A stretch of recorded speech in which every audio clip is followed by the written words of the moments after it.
In this video, we are going to begin thinking about how cells can regulate glycolysis. In the past, we talked about how glycolysis is the cell's ability to convert glucose into pyruvate and ultimately convert that into energy. But there are many times when an organism has a need to create glucose. An example of this would be if you are fasting, right? So you haven't eaten anything in a long time, and your brain needs sugar, your brain needs energy. So what ends up happening is your liver will start breaking down other biological molecules in your cell, ultimately converting them to glucose so that glucose can be shipped through your blood to your brain. Okay, so the punchline is that we need to have a way of creating glucose from other cellular metabolites. Okay, and without going into too much detail here, there are lots of places where other metabolites can feed into this glycolysis pathway.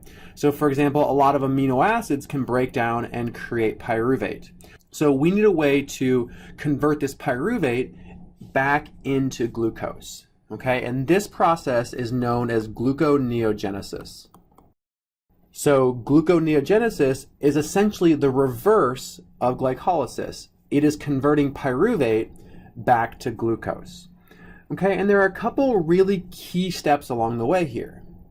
These key steps are the ones that will require energy going in the reverse.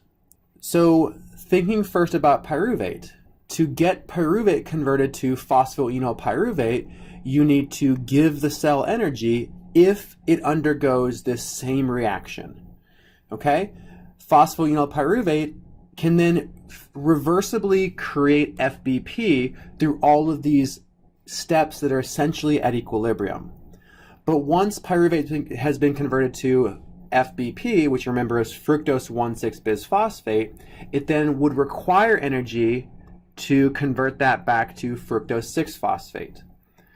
We can then, at equilibrium, create glucose 6-phosphate, but then it takes energy to move up to make glucose.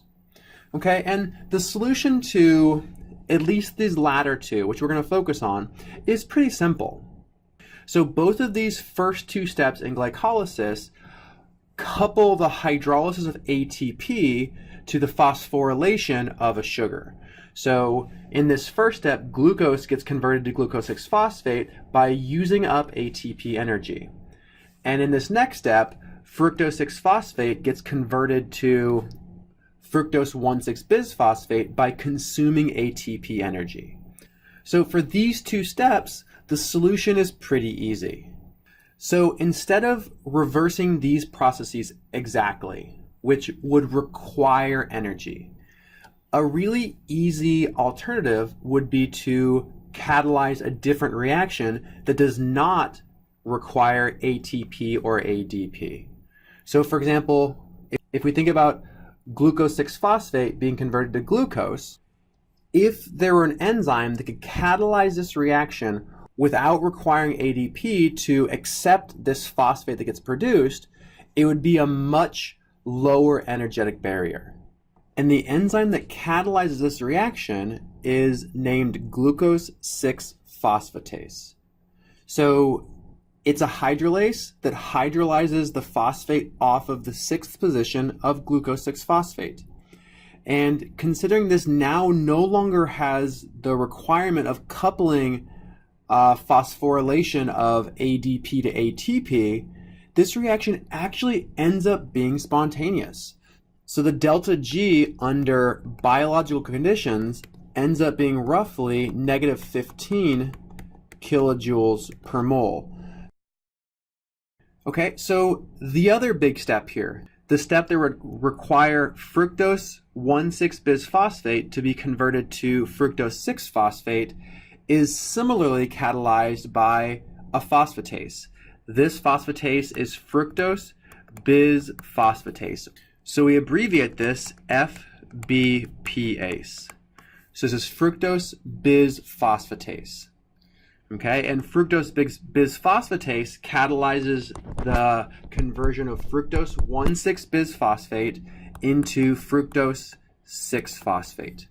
And again, this reaction ends up being spontaneous because there's no requirement for creating ATP as the reverse of glycolysis would demand. The enzyme in glycolysis that reverses this is known as PFK. So that's phosphofructokinase. And it's important to remember that in glycolysis, we're actually consuming ATP to make ADP. So it's harnessing this energy that makes the process spontaneous for glycolysis. It's avoiding ATP and ADP that makes this reaction spontaneous for gluconeogenesis. Okay, and I especially highlight these two enzymes, FBPase and PFK, because these two enzymes are the key regulatory enzymes in glycolysis. So it's the activity of these two enzymes that make the entire pathway active for glycolysis, or the reverse pathway, gluconeogenesis, active. And in the next videos, we'll explore this in a little bit more detail, and then finally see how it's coupled to hormone signaling by insulin and glucagon.